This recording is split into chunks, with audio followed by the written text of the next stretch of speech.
Hey guys, I am so excited to be here with none other than Kristin Kienzle, and she is an incredible warrior woman. She is the owner of Utopia Modern Salon Suites, and right here in Wichita, Kansas. I am so excited and honored to have you here with us, Kristen. This suites, before we get started, I just have to brag on her a little bit.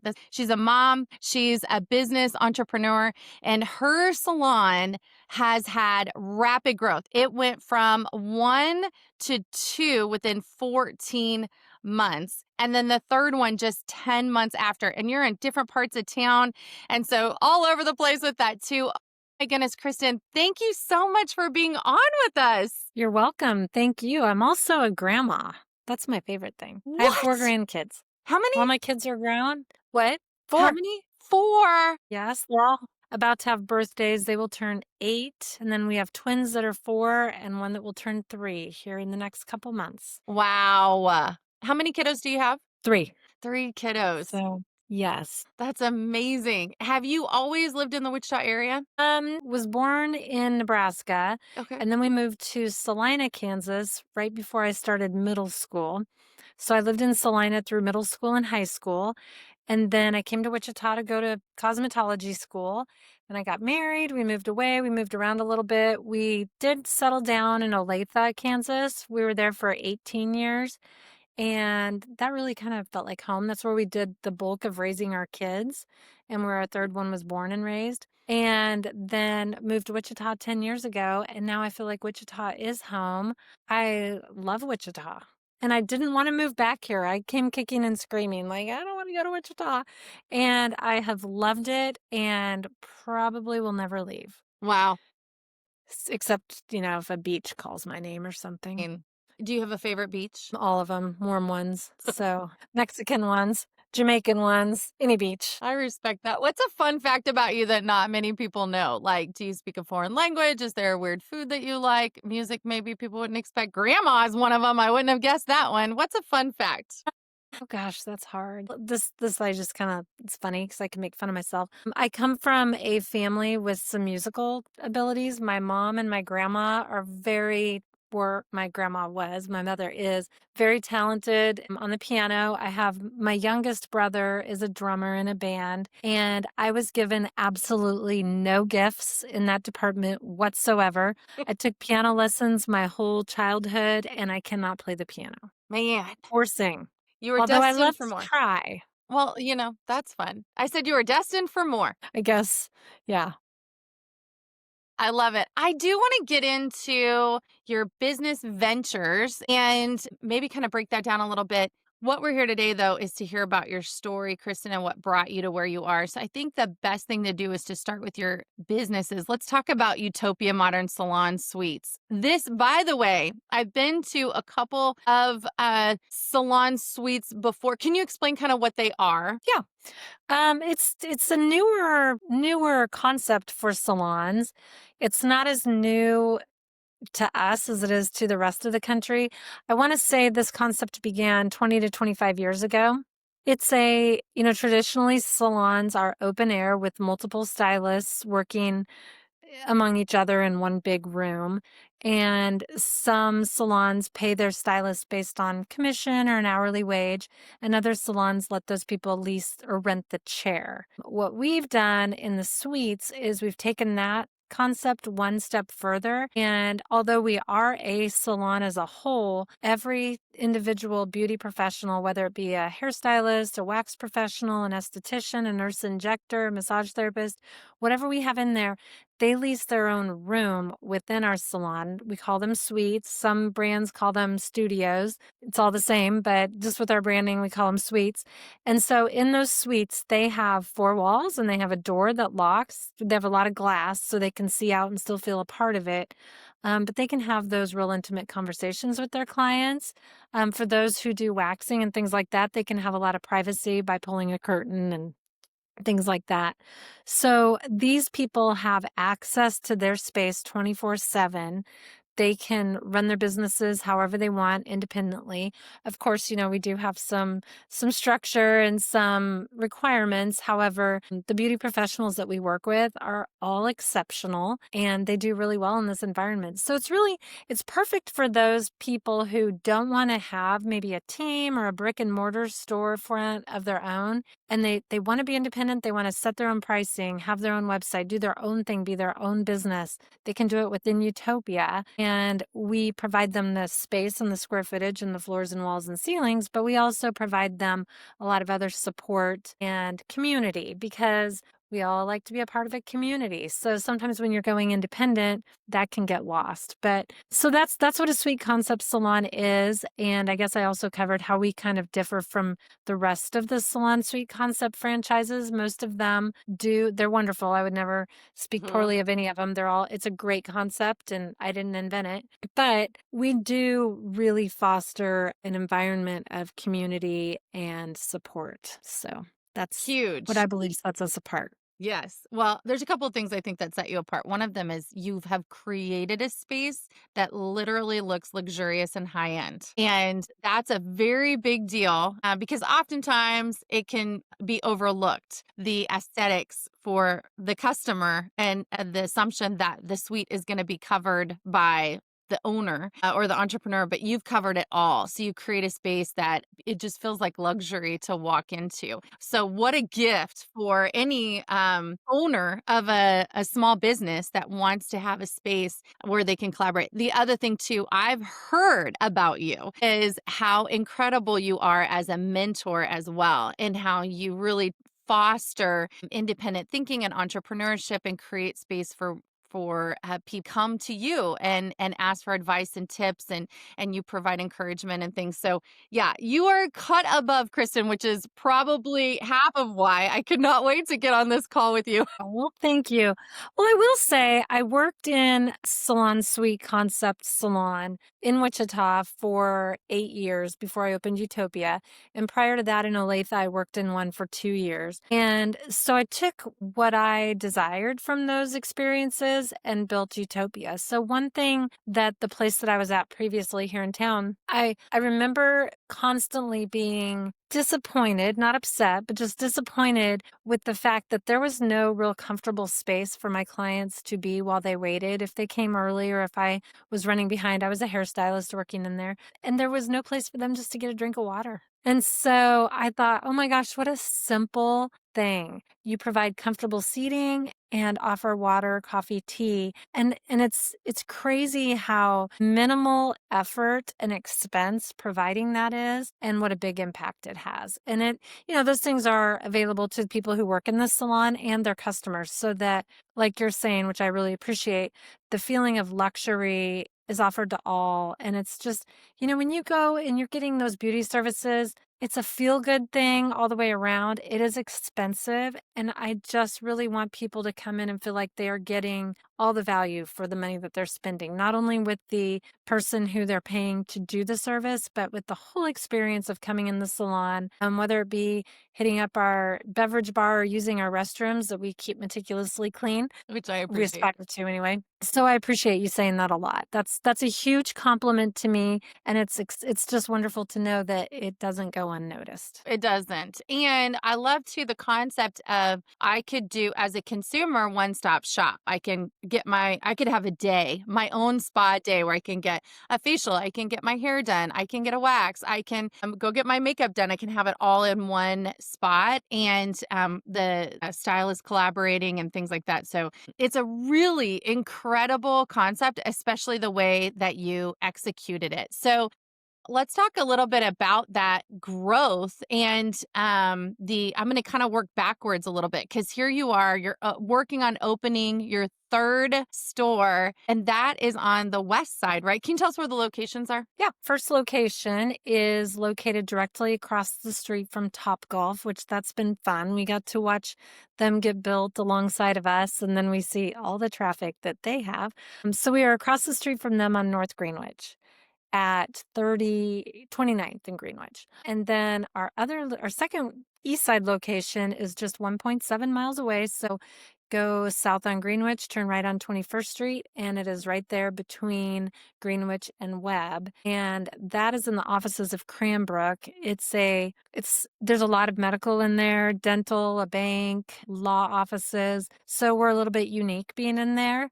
Um, and we've been received very well by the neighbors. It's been really fun. Both locations on the east side are very similar when you go inside, but from the outside, they're pretty different. They do both have a little bit of a different vibe. The Greenwich Salon has more hairstylists, and it seems like more doors open and just busier. The Cranbrook Salon has more of a spa-like feel. It's a little quieter, a little more serene. So they're both wonderful, but they have a little bit different vibe. And then our West Side location, which we are so excited about, we really hit the jackpot on this location. It is at 13th and Tyler in Tyler Point Shopping Center. And we are on the side that faces west. And we just have a beautiful storefront. It's just a great space. And we're excited about our neighbors. And I live very far northeast. I live real close. I live within like 5 minutes of both the east side salons. So traveling west has been kind of new for me. I've put a lot of miles on my car in recent months. But I am finding that I really like the feel of the west side. The people are so lovely. They're so welcoming, and they're so excited that we're bringing this to their part of town. It's really cool.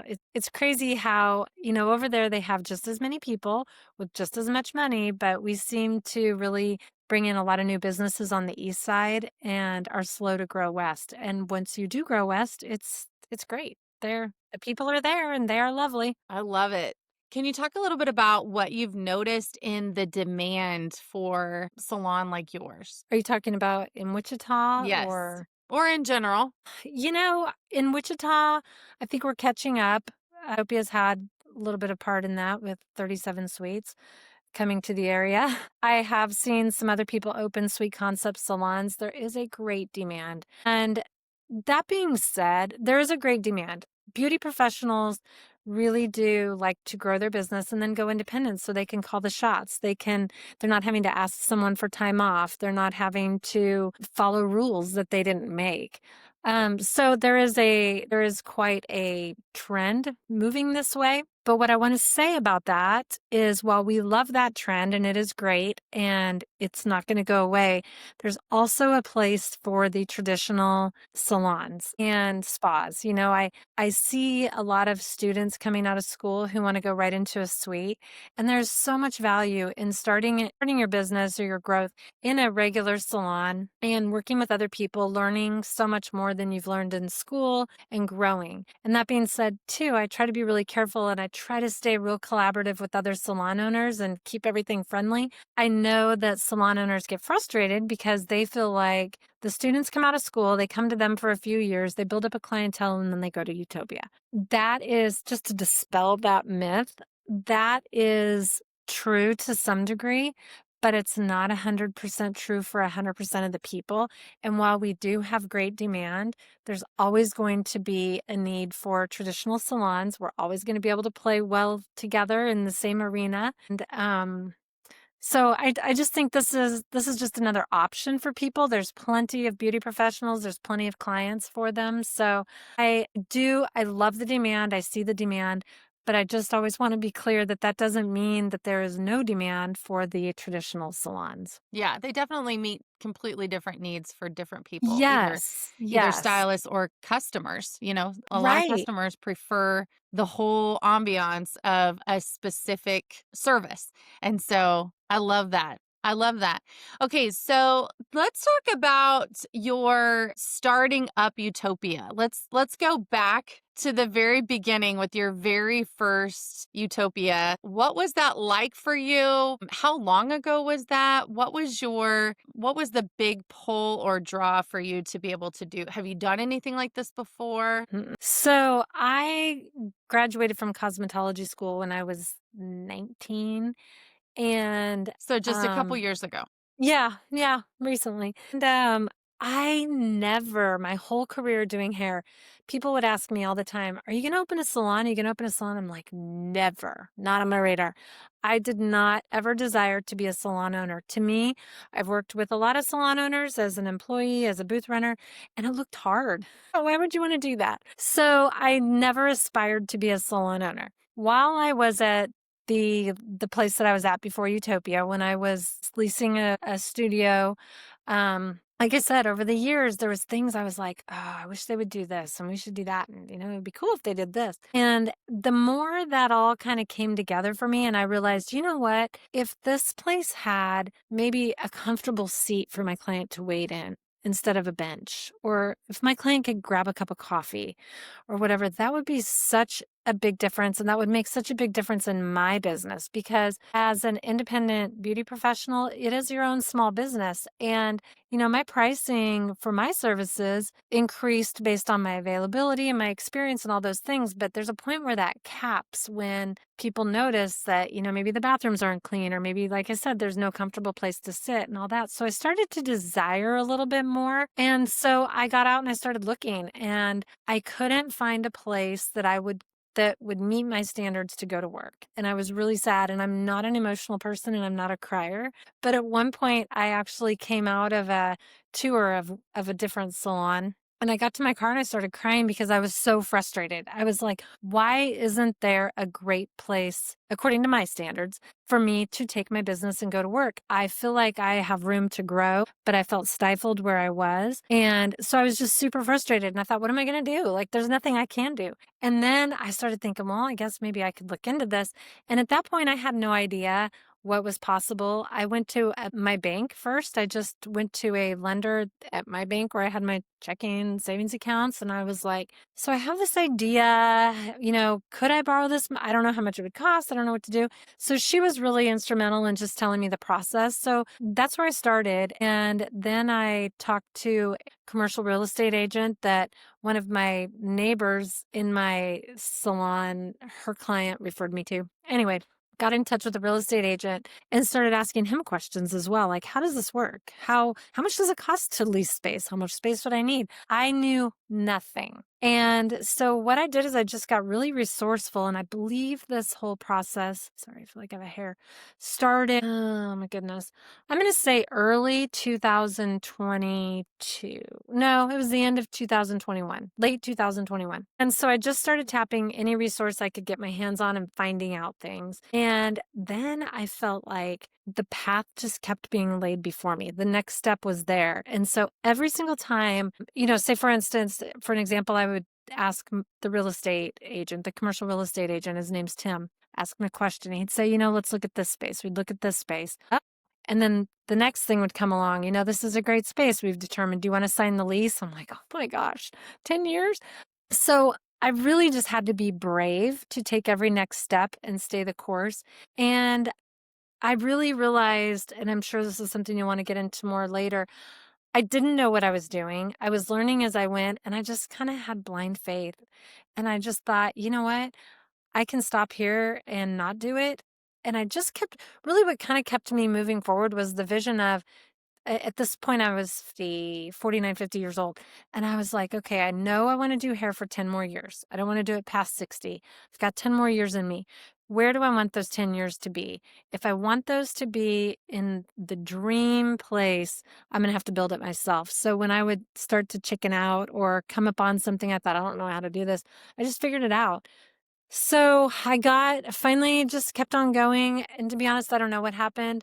I use the analogy a lot. It's kind of like when you find out you're pregnant and you're excited because you're pregnant, you're going to have a baby. Like that's exciting, but you're like, my God, what I can't get out of this. Like this baby is going to exist and it is going to be my responsibility. So all three times I've had that feeling like I did when I was pregnant, like this is really happening. I can't stop it. And there's a huge responsibility. So anyway, so this first one came about, got that done. We moved in September. When we opened, we had 2 suites still unavailable. Everybody else had leased during the build out process, which was amazing that people trusted me when I told them what it was going to turn out to be like. The fact that anybody believed me and put money into it just floors me. Like, why would you even believe me that this would actually come to fruition?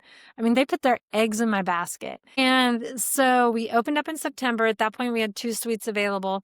Within a couple weeks, those were lapped up. And then we kept having demand. I kept having people come to me, and I was like, shoot, we don't have any more suites. I felt like I was leaving money on the table, an opportunity on the table, and I hated it. And the building that we were at, we tried to get more space, but it wasn't available. We couldn't lease more space so that we could add on suites there, which would have been ideal. So we went back to the real estate agent, and we started looking for another space on the east side, and we really just did it again. And so the second time was easier because I knew the process. I had all the connections, so it was so much easier. And then we were done. And my husband, bless his heart, he's so easygoing. He just rolls through all this like, okay, So he's very easygoing and very, very supportive. However, after the second one, he's like, okay, you're done. We're done. Do you understand we're done? And I said, okay, yeah, we're done. Because we're putting up a lot of risk. We're taking out large business loans. We're signing 10-year leases. And, you just don't know what life's going to bring you. So we agreed, okay, we're done. So we opened that salon in November of 23, so just not even a year ago. In January, February, I did probably a bad thing. And I sent my realtor a message. I was like, well, because I kept getting demand from the west side, from people on the west side. Are you going to put a Utopia over here? Oh, no, we're done. We're not doing that. So I sent my realtor a message, and I was like, I know we're not doing anymore, but if you happen to see a space on the west side that you think we should look at, just let me know. And I think I secretly hoped I would never hear from him again. But he, of course, gets right back to me in a short amount of time. He's like, come look at this one space. So this was Tyler Point. So we looked at it, and I was like, I don't know. But the space was so perfect, and the opportunity was great. And like I said, we had the demand. So again, I felt like, all right, so the space is perfect. The demand is there. It will be easier because we've done it twice now. So it's a lot of copy paste. We have all the resources. So let's just do it. So we did, and we're in it, and we are going to be open at the end of next month. And there are days a lot of days I've said, what in the hell have I done? And then most days I'm really excited about it. And I think, oh my gosh, this is great. And I think it's going to be great. And I'm super excited about the people. I feel like I'm rambling, but my favorite part of doing all of it are the beauty professionals. I love working with them. I love them. I care about them. That being said, I do realize it's a business thing, so we don't get too personal, and definitely keep it professional, but I do care about their well-being, and I feel a great mutual respect. And so I'm really excited to get to know these 13 West Siders. Amazing. The few that I know Amazing. so far, I'm really excited about. I love that you saw a need and you filled a need instead of just complaining about what wasn't. You said, how can I make it be? And I think that's the mindset anybody needs that's going to go into a space of creation, a space of something bigger than themselves, is just the ability to expand that. What is possible? If I see it, it's possible. So how do I execute it? And brilliant. It's brilliant, Kristen. And I love too that you touched on the vision of the future is what continued to draw you forward in this effort. So you didn't go in your actions all the way to the end. In your actions, it was, what's my next best step? What's my next best step? But the draw to the next best step was always forward thinking and how do I want my future to look like? And so often we find ourselves, especially in the world that we are today, that feeds a closed mindset and black and white thinking, that it's hard to allow the future to be expanded beyond today and believe that all the efforts today can compound to the tomorrow that you want. And so it's really inspiring to see you creating that for not only yourself, and I think that's the biggest takeaway for me in watching you see a need, fill it. It was for you, but it was also so much bigger, and so many people are being impacted by that because you've got your beauty experts that are being impacted by that, but then also the guests that come through the door are being impacted by that too, which I love. I love it. I love that you've done that and you've taken the plunge. I want to talk too about, sometimes it's really easy to look at someone like Kristen and say, girl, you just have it all. Everything just falls in your lap. Everything you touch turns to gold. I'm not like that. So if you were to have a conversation with someone who aspired maybe into entrepreneurship, maybe into the beauty world, maybe into something completely different, but they just need to hear from someone who has reached success, what might you have to say to them? That's a good question. I think before I would say much, I would listen and kind of, I don't want to say judge, but somewhat evaluate what they're saying and figure out how much they mean it. Because I feel like, and I know you see this all the time too, everybody wants something. We all want something. Let's just talk about careers. Some people have a job they hate. They're still there year after year after year, and they get to the end of their lives and they've retired from a job they hated. Like, how sad is that? And so I feel like people want what they want, but if they're not willing to do what you have to do to get it, then I guess I get to a point with people where I can sense that. And I don't know how to word what I'm trying to say here, but if it was easy, if what I've done and what a lot of people have done was easy, everyone would do it. So it's not easy. And if you are soft, you're going to have a hard time. You've got to have thick skin. You've got to be, I'm going to say my biggest thing. I'm thinking about my beauty professionals, they're not mine, but the people who are in my salons. The thing that I love most about some of them and that frustrates me both about some of them, most about some of them is the same thing. It's the willingness to learn and figure things out. All the information for everything is there. We have Google, we have ChatGPT, we have experts. I mean, like I said, I didn't know the first thing about commercial real estate. Well, my guy Tim knows everything about it. So I ask him. I'm not expected to know. But when people are not willing to seek the knowledge they need, that drives me crazy. And when they are willing to seek the knowledge they need, I know they're going to be great because we don't know it all, but it's all there. You just have to find it and dig for it and work through it. And there are so many times in business and in life and everything, and you know this too, where you get a big roadblock and you can perceive it as, all right, this is the universe telling me I shouldn't do this. That's it. That's my sign. I'm out. And I think we need to look at those things like, okay, is this your dead end sign, or is this your fork in the road where maybe you need to figure out and kind of look around the corner and figure out what you need to do and be brave enough to do it, because usually it gets you where you want to be. But if you just stop dead in your tracks and turn around, then you're going to go back to that life or that job or whatever that you've always had that you don't like, but it's comfortable and it's easy. And you're not willing to learn more. I don't mean to be negative, but I just feel like people who are open to learning and pushing through really are the ones who are going to make it. And those kind of people really excite me. Love that. I think it's important that we hear these. This is tough love, right? I think it's Yeah. important to hear this message because it's easier to say, you know what, I understand, keep doing what you're doing and perceive it the way you're perceiving it. But tough love says, no, this is the time. This is, if you're feeling it, this is the time. And I think that's kind of what I want to touch on now is you creating this business. What were some things that maybe almost held you back from starting the first store? That's an easy answer. Okay. The first thing is the liability. So when you sign a commercial lease on a space, I am signing up for 10 years of paying this amount. So if I have no tenants in my salons, I am responsible for that lease amount. And if I don't pay it, my husband and I are going to lose everything we've worked for. So there's a great risk, and that's super scary. And that is something that scares a lot of people off, rightfully so. It's a risk. So you have to know, I guess in my heart, I was like, I'll do anything. I will beg, borrow, and steal to make this a go if I have to. And God forbid, I hope to God I never see the day where I have a mass exodus or something and can't pay the rent. I don't foresee that. It's never been a problem. So it's just one of those things that the fear gets into your head because what if? Luckily, I have a lot of friends. I have a friend in Olathe who has done what I did, and she's been just doing fine for 14 years. So, um, and I believe in the trends of the industry, so I think we're good. I'm not worried about it now. That's not something I lose a minute's sleep over.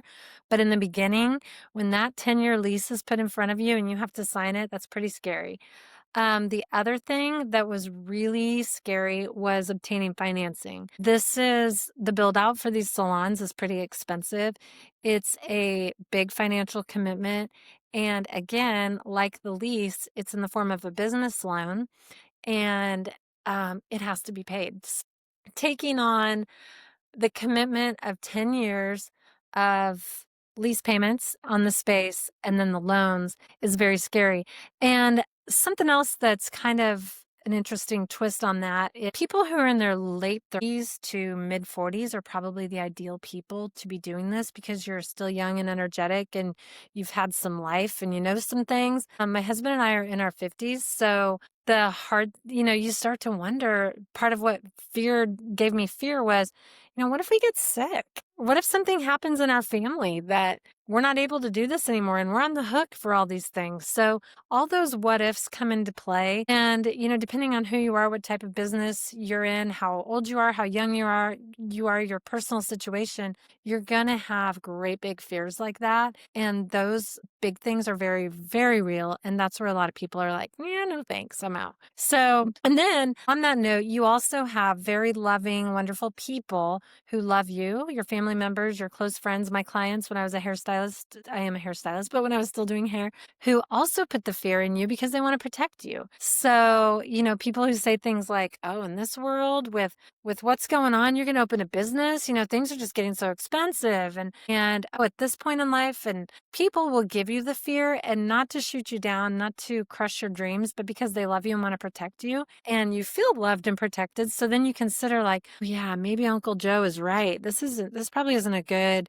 let's say, economic environment to be doing this in. But all those fears are always going to be there. And I like to look to people who have gone before me, people who started great big things and pushed through those fears, did it anyway. And really, there's a lot of success stories. And I always say, I don't know anybody who failed in something and lives in a box. So I'm trying to say, like, I don't know of anyone who's started a business and has had their home taken or anything like that. I know they exist and they're out there, but when you really kind of whittle it down to what is the likelihood of worst case scenario actually happening? My other thing, and I know a lot of my tenants, they hear me say this a lot and they'll sometimes say it for me. We've had crazy things happen. We've had water events in the salon. We've Water had a flood. events. We've had crazy, crazy big devastating things. And my thing is I'm like, nobody died. Nobody died. Yeah, It's fine. It's fine. Like as long as nobody died, we're good. So I forgot your question, but I hope I ansed it. you did. I It was think I amazing. rambled. Okay. When people think that it just came smoothly to you, what would you say to that? It actually has. I am so grateful. It has come smoothly. It hasn't been perfect, but it's been pretty darn near perfect. And I don't know why. I don't know. Sometimes I really do think I don't know what I did to deserve this. I am so grateful for the people.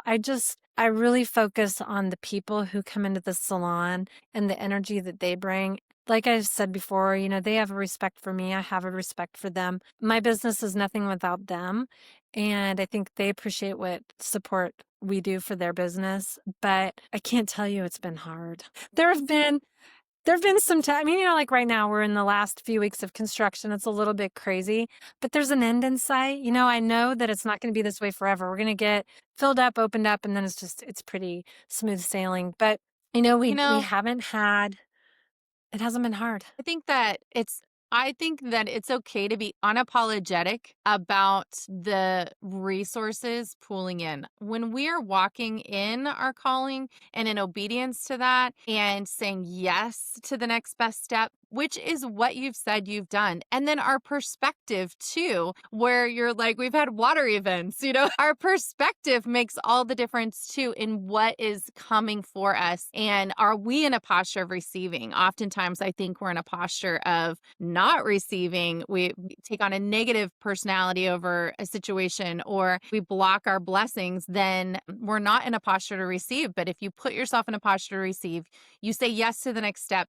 even if it's a fork in in the road, even if it's a stumbling block. You've talked about all of these things, and yet you come through this journey and you say, nope, it's been easy. Well, the only reason is because your mindset and your attitude and your obedience in the walk, in the journey. I can't agree with you more. And we could probably talk for 4 hours on that. And it's so true. It's all about mindset and perspective. And yeah, it's so true. And taking the hard bad things and looking at them like, why did this happen? I've had one part of the business that has been a little bit of a struggle, and it's been frustrating. Again, nobody died.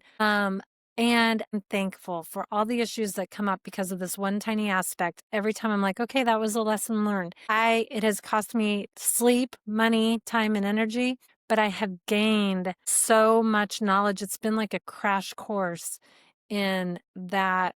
It's been like a little master's degree in that department of the business. So, That's huge. but I love what you're saying. You're so right. I work on that. I work with a business coach, and we meet once a week. And I met with her yesterday. And usually we're pretty strategic. We make a to-do list. She holds me accountable, all the things. But yesterday I went into her office and I said, okay, this is going to be more of a psychological deal here. I said, I'm just kind of in a slump. I'm having trouble with my mindset.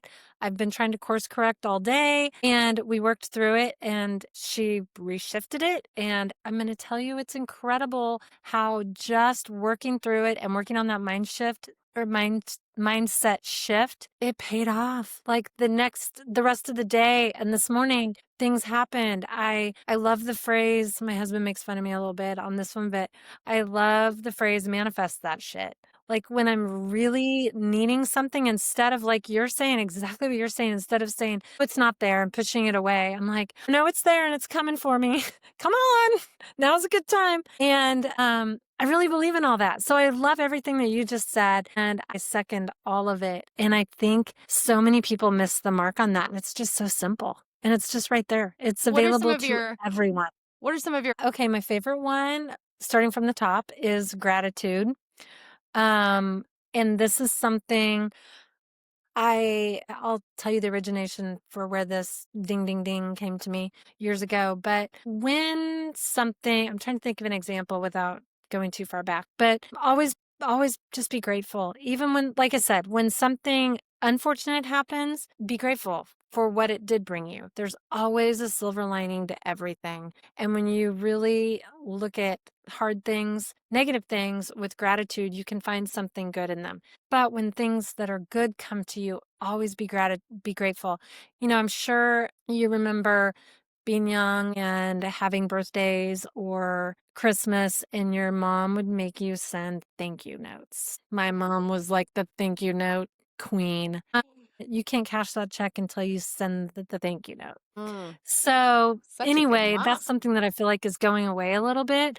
But I find that for everything I receive, whether it's just a kind word, a referral, whatever it is, I really try to show gratitude because I'm not at all. I don't do it for the reward, but I feel like every time we give, we put it out there, we just put ourselves in the flow of things and it comes back.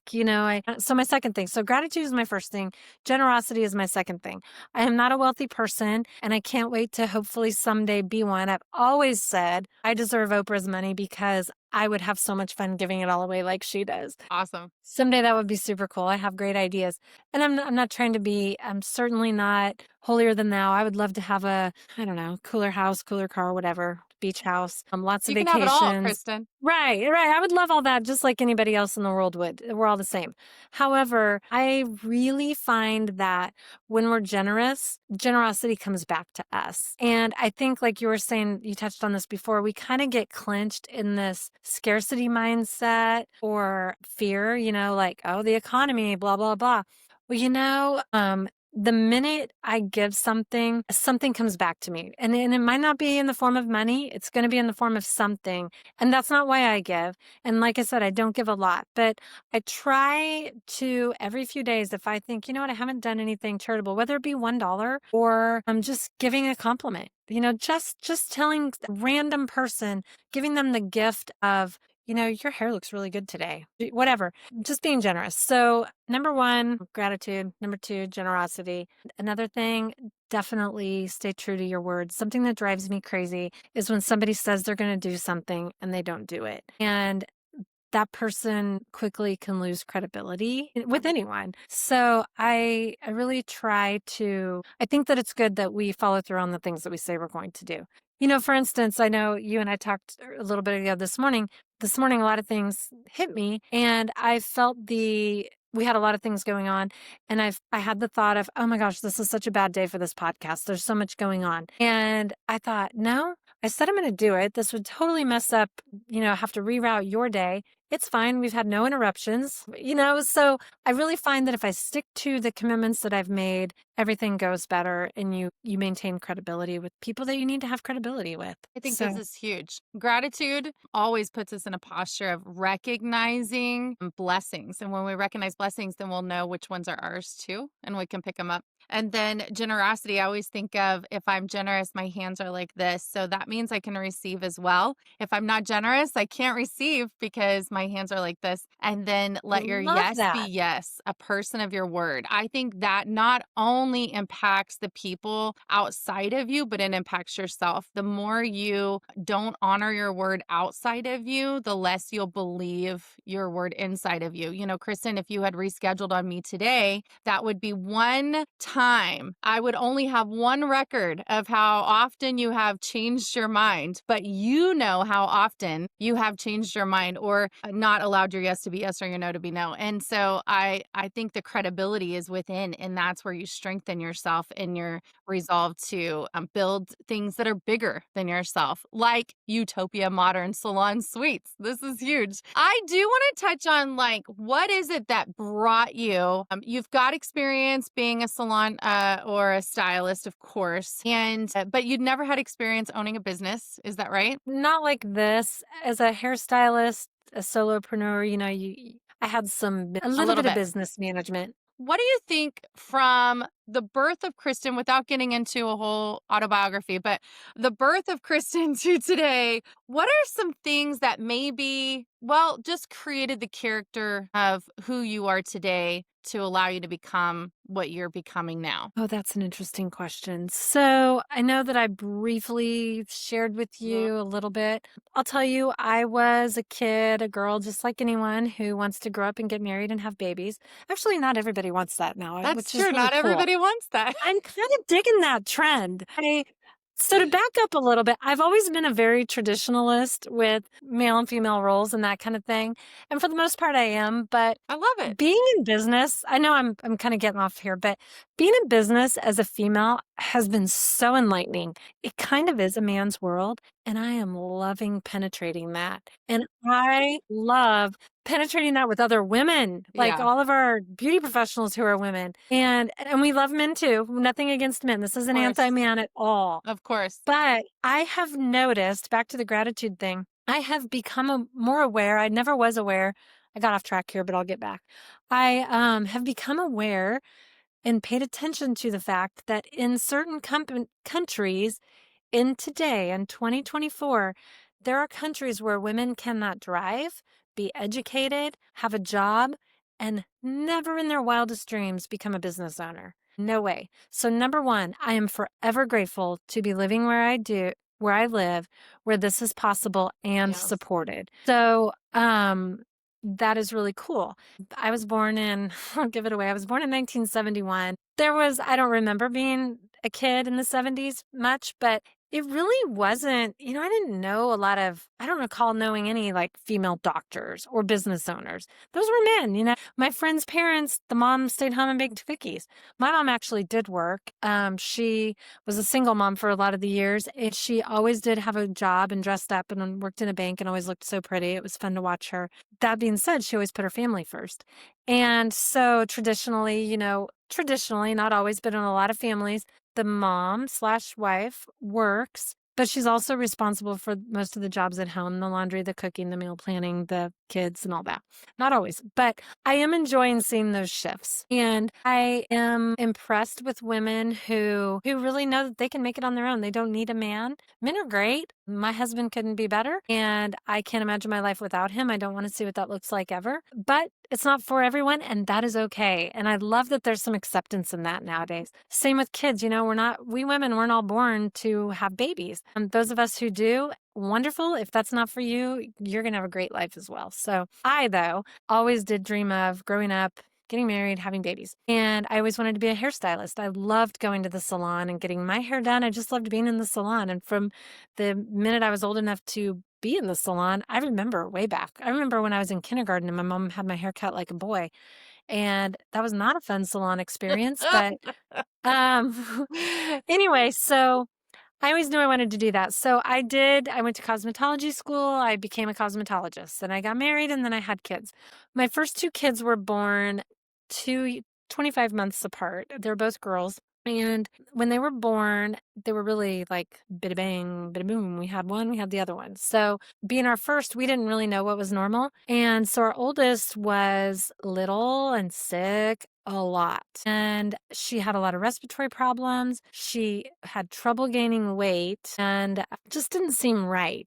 But I didn't have a normal kid to compare her to. So we just kept trying. I don't know. We just stayed on the path and kept feeding her and taking her to the doctor, and nobody figured anything out. So luckily she never got terribly, terribly sick.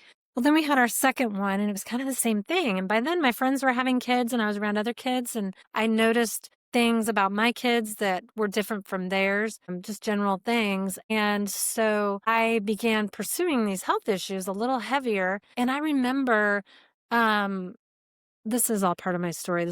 I'm sorry if it's getting long. Nope, this is But good. I love the opportunity to share this, and I don't get it Love it. very often because I feel like in general people don't care, but maybe I'm wrong. So we'll find out. So as both of my two little girls were getting sicker and sicker and failing to thrive based on their weight, having lots of respiratory issues, I kept, as a mom, you think, what am I doing wrong? And so I would take them to doctors and nobody could find anything wrong.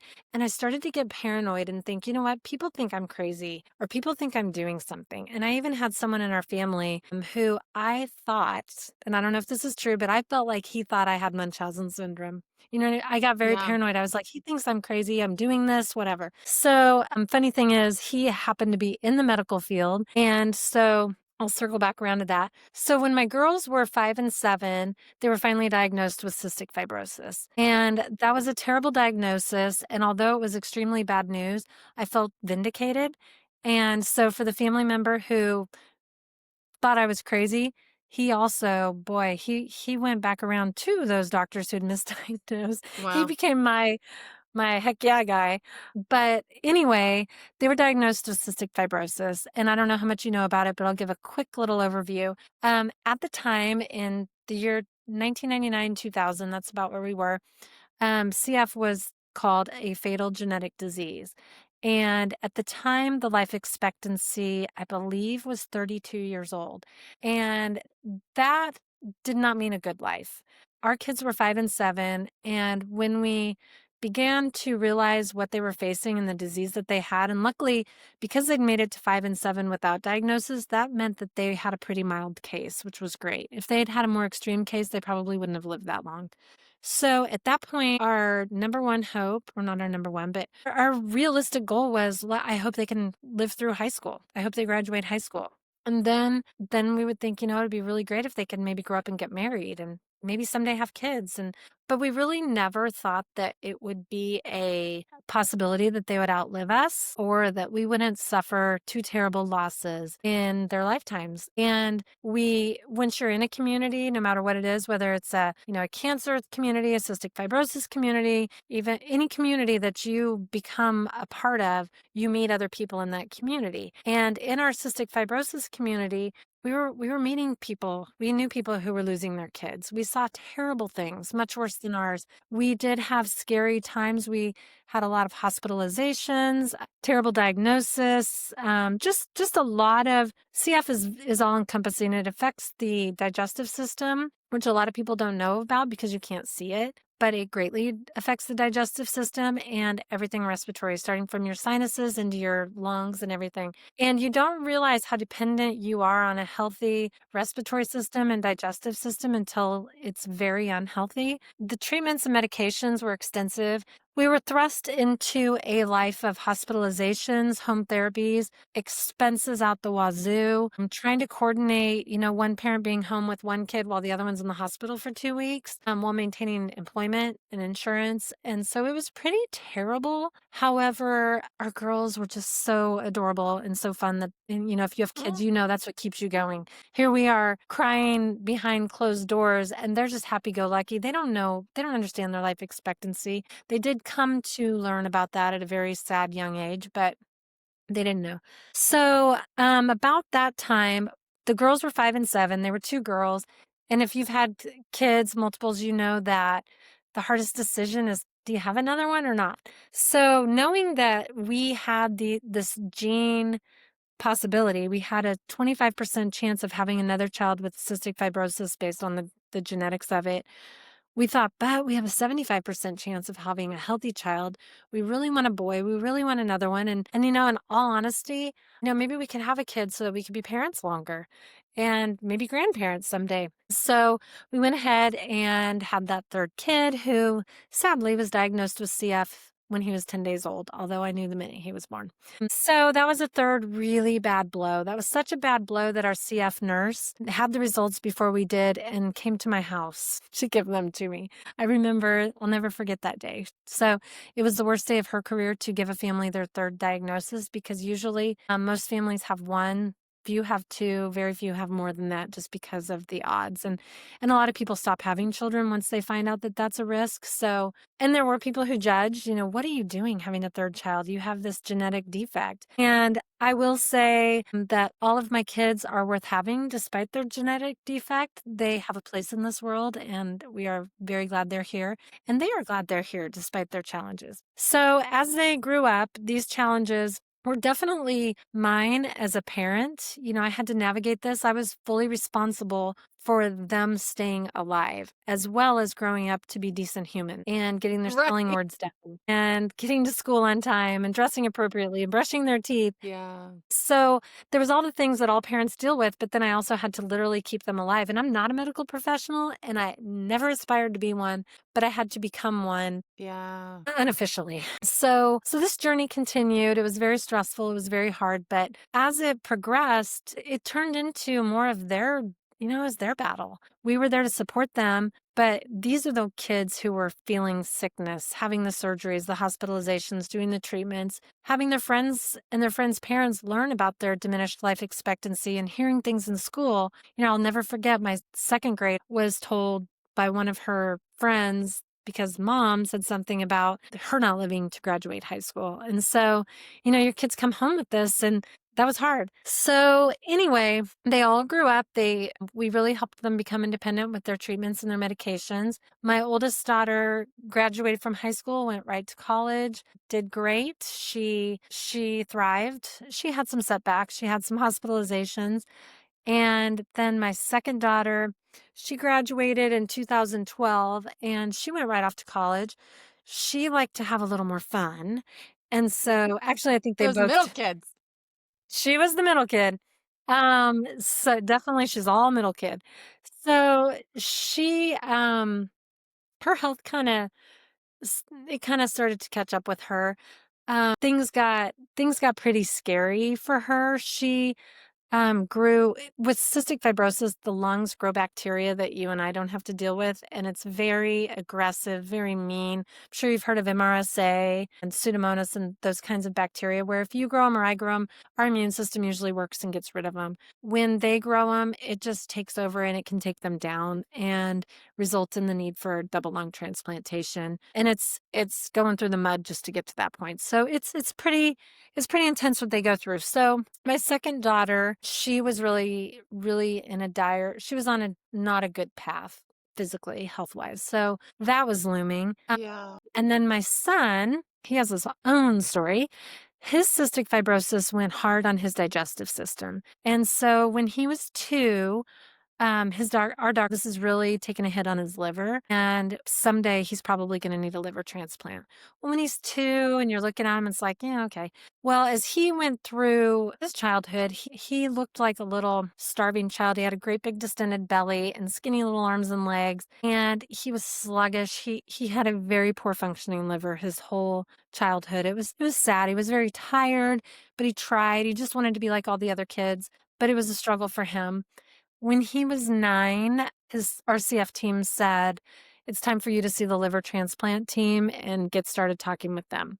So when he was 9, we saw the CF or the transplant team for the first time, and the liver doctor said, looking at what you've got here, I think your liver's got 5 to 10 more years. So I'm like, all right, so that's going to put him somewhere between 14 and 19 where he's going to need a transplant. Well, that doctor was spot on. And when he was 14, he was listed for a new liver. And he was listed in April of 2016. And he was 14 years old. And he was struggling. I mean, he was home. He went to school sometimes. He tried to keep up. He was a freshman in high school.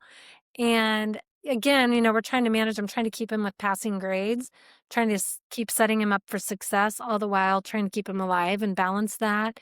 And the Yeah. school's frustrated because he's missing a lot of school. It was a mess. Yeah. So anyway, he had his first transplant the day before his 5th birthday in Wow. October, and it went great. And the following morning, things looked good until they didn't. And he started to decline rapidly in some strange presentations. A lot of it was his head, like just acting very strangely. So it was his birthday. It was his 15th birthday. And that morning, things started seeming a little bit weird. So they brought in ultrasound tech, did an ultrasound of his liver. She left. Well, in the meantime, when she left, we broke all the rules in the ICU. He was in pediatric intensive care because it was his birthday. So the nurses let us have more than 2 people in at a time. We had everyone, his sisters, his brother-in-laws, I think my daughter's husband. I don't know. Anyway, my husband, the nurses, my parents, we just had the ICU full of people. Yeah. And it's always fun to break rules. So Right? we were doing that and we were about to sing happy birthday to him. And the doctor came in and totally ruined the party.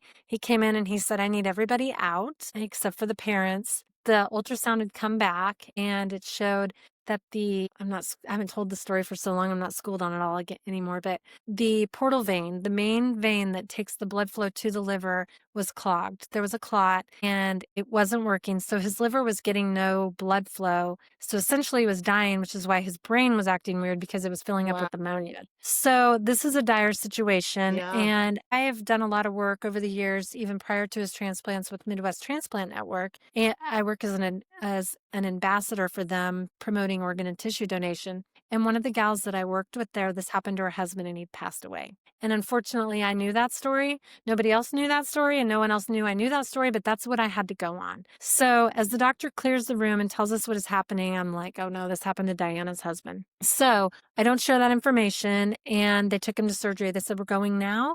And they took him to surgery. And he was in surgery for several hours, I believe. I don't know. It was a long time ago. It seemed like an eternity. And my first granddaughter was 6 weeks old. So she was in the mix. And which she was a little ray of sunshine, but she also added stress because she's 6 weeks old with 6-week-old baby. So all of us, the birthday party crew, is now in the waiting room of the surgery. So the surgeon came out and I hated the look. I'll never forget what it looked like when he came walking out. He didn't have good news to bring. And he said, the first thing he said is we listed him for a new liver, status 1A from the OR. He gets the next liver nationwide that fits him. The next liver nationwide, coast to coast, is his. We were in Omaha, so we were centrally located. It was a Thursday. Weekends tend to be a better timing. So he's like, no guarantees, but there's a little bit of hope, and that's the best we can do. He's in trouble. He doesn't have a lot of time, so this needs to happen soon. So as he's telling us this, we're all falling apart. It's the worst news I've ever received in my life. in my whole life. I've never had a tragic death, never had anything. So this was the worst news I'd had in my whole life. And I happened to be holding the baby. This is funny now. It wasn't funny then, but I couldn't stand and I couldn't hold her. And I couldn't, when you are in a tragic situation and you kind of go blind, like you can't see, I handed her to a stranger, a lady in the waiting room. I was like, just take her. And she was crying and fussing. And so this lady, God knows who she is or where she is, but she just took care of our baby for us while we all had our little regroup. So regrouped somehow and we set up camp. Thank God, God, God. This was all before COVID because we were free and Yeah. easy in the hospital. Yeah. So we set up our little campsite in the ICU waiting room where we took shifts. We could have 2 people with Mason at all times. We kept somebody with them. It was usually me, my husband, and my oldest daughter, where one of us or 2 of us were there at all times, and then we'd rotate everybody else in. And he was struggling, and there was some really scary times. We did some end of life preparation and planning for him, which was really hard. We got real and we had 2 nights with him. And then the morning of after the second night, we were all in the waiting room and the surgeon literally, he didn't use the elevator. He came running up the stairs and like busted, the stairway doors, how they're always like fire doors, really loud. He like busted through the clipboard. He about fell down when he got to us and he said, "We have a liver. I need you to sign." He was as excited as we were. And crazy story, just a little transplant plug here so that anyone listening to this strongly considers being a donor. He gave me the clipboard. He said, "Look, we don't have time to screen this liver. We don't know if it has AIDS. We don't know if it has hepatitis. We don't have time to screen it. We got to do this transplant. Will you sign off?" So I could have said, "No, I want you to take the time to screen it," which could have cost my son his life, or we're going to refuse it. And we're going to wait till a better one comes along because this one he said, came with some risk, a lifestyle risk. I don't know. So I thought, you know what, we're going to take it. And just to fast forward, they did eventually test it for everything. It's been perfect. It came back perfectly clean. Here we are going on his 8th year with it. And next Wow. month, October or 6th, whatever, at the end of next soon. And so he's done great ever since. So had that one person been a donor, we probably wouldn't have our son. So there's my be a donor spiel. All Love it. that to be said, bringing him home was really hard. We got to come home right before Thanksgiving and we had a lot of ups and downs. He was a sick kid. He had a lot to deal with and he was a teenager. So all that to say, our family's been through a lot. Yeah. And I guess going back to like the gratitude, I remember my kids fighting about doing their treatments, taking their meds, all the things that they had to do, another poke in the hospital, another long IV line, all those things. And I would say to them, you know what? I'm sorry. You got the shit end of the deal. You got bad genes. You've got a terrible disease. But we live in a place, we have great insurance. We have access to all these medications. I'm just happy that these drugs are available to you. They help, they keep you alive. So then what happened also? So the transplant was in 2016. He recovered, like I said, touch and go. In 2019, a amazing thing happened. The Cystic Fibrosis Foundation, who is funded solely by private money and donors, raised enough money. Finally, they've been working for years and years and years, and they're excellent with their money. So if you need a place to donate money, you can read up about how well they take care of the funds donated and how they put them to good use. They developed a drug that is not a cure, but it is that close. All 3 of my kids take one. I can't remember because I don't dole them out anymore because they're all independent, but either 1 in the morning and 2 at night or the other way around. But they take a total of 3 pills a day. That has eliminated all 3 of them from being in the hospital since this started in 2019. November 2019, they got this drug. Nobody's been hospitalized. They have reduced their treatments to, I'm going to say they do less than 10% of what they did prior to this drug being on board. The life expectancy in the cystic fibrosis community has soared from, I'm not sure where it was in 2019, but I do know when I was 37, it was 37, and now it is well into the 60s. And they no longer call it a fatal genetic disease. And Wow. so I can tell you that I believe wholeheartedly, I believe this with my heart and soul, my kids will be taking care of me someday. They will be wiping me in the home or maybe in their home. Maybe I'll live with them. I don't know. But I finally believe wholeheartedly that they will outlive me. They take really good care of themselves and they're great. And then all these grandchildren. These grandchildren are a product of the kids being healthy enough. It's so interesting. Before this drug, this is why my daughter had twins too, because of the drug. Wow. When you look at the data, which I was just looking at the other day, I shared it with my family. It was so cool. The amount of pregnancies, the number of pregnancies per year among people with cystic fibrosis was like single digits. And since 2019, it's crazy. I want to say it's like 600 and something. Like we're That's having this CFA boom. amazing. So now we have this whole new generation of kids with CF mom and dads. So it's pretty cool. Our family has been nothing but blessed. And again, I feel so fortunate and so grateful. We went through a lot of stuff. We learned a lot of stuff. And, I tell my kids, of course, if anyone, I mean, even you don't even know me that well, but if you could have taken this away, you would. If I could have wiped away the CF from all of our lives, I would have done it in a heartbeat. So, but I will never, ever lose sight of all that it has given us. The character, my kids are amazing. In fact, if you meet any person with cystic fibrosis, they're special and I can't describe it. And people roll their eyes, yeah. But if and when you meet one, you see. They're just incredible people. So all that just gave us a lot of perspective, like I said, nobody died. And I've been through it a lot of times where somebody almost died. And the most important people in the world to me are who it was. So I guess that's kind of where I think that's what really shaped me more than anything was really realizing that you have to find out things. I remember our pediatrician, the first thing he said to me when the kids were diagnosed, the very first thing he said, "You've been given the diagnosis. Now you need to become the expert on it. You need to know everything there is to know about this so that you can advocate for those kids." And the more I learned, knowledge is power. Yeah. The more I can advocate for them. And there was so many times in hospital settings when I was asked, and sometimes not in a friendly way, "Are you a nurse?" I'd be like, "No, but I know this shit because I studied. Mhm. I know what Yep. this is and I know what you're talking about because this is my child. If it weren't my child, I wouldn't care, wouldn't be interested, not the least bit interested in anything medical." But that's where if you really want to conquer something, you have to know everything about it. You have to find your resources. We took our kids to we sought out the best medical care. They've had care in Denver and in Omaha, Nebraska, where cystic fibrosis they're known for their best care. We could get it here in Wichita, Kansas City, not to talk bad about them at all, but we pushed through and found where we felt the best care was. So I guess all that gave me the strength and the confidence to do it in business. And my business coach reminds me when I have something come up that I'm like, "Oh no, what am I going to do about that?" She's like, "You've been through worse. You've been through worse." And so every time she says that, thinking about my son's transplant or even the kid's diagnosis, I'm like, "Oh yeah, this is nothing." So the bank said no. We get another bank. That's great. Anyway, sorry for the long No, detailed. there's no. This was perfect.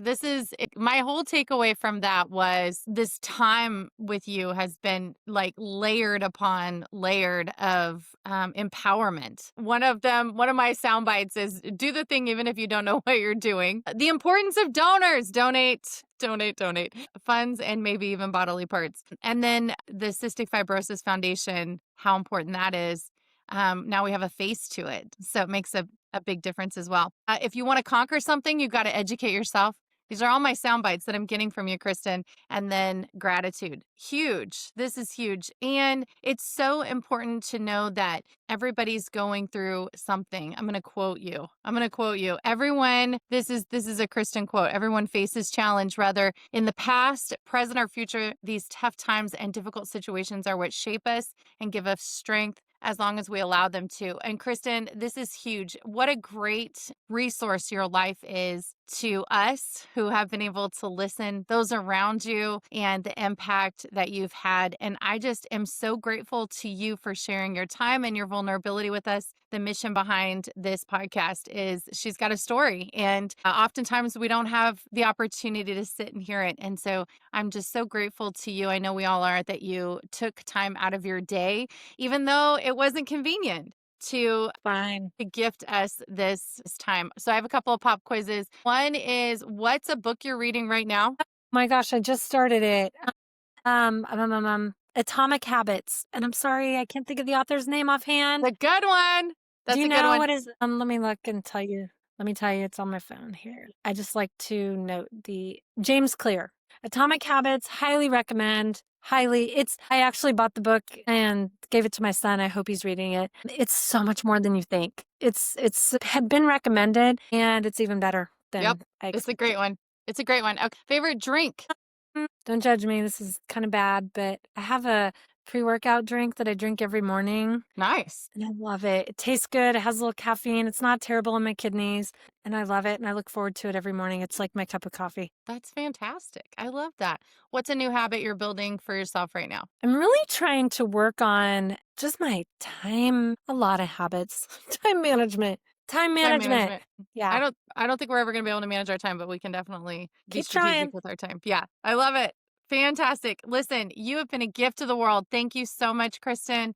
We really appreciate you. And thank you so much for listening. Those of you that are listening, have a great, blessed day. Thank you. And I just want to thank you too for taking the time to listen. My story is not a secret. I just don't share it because it's long. And I realize not everybody is genuinely interested, and that is A-okay. But it is fun to tell it. And I really appreciate that. And I appreciate you letting me plug organ donation and CF awareness. So I appreciate that opportunity from you. Absolutely. Absolutely. Have a great day, guys.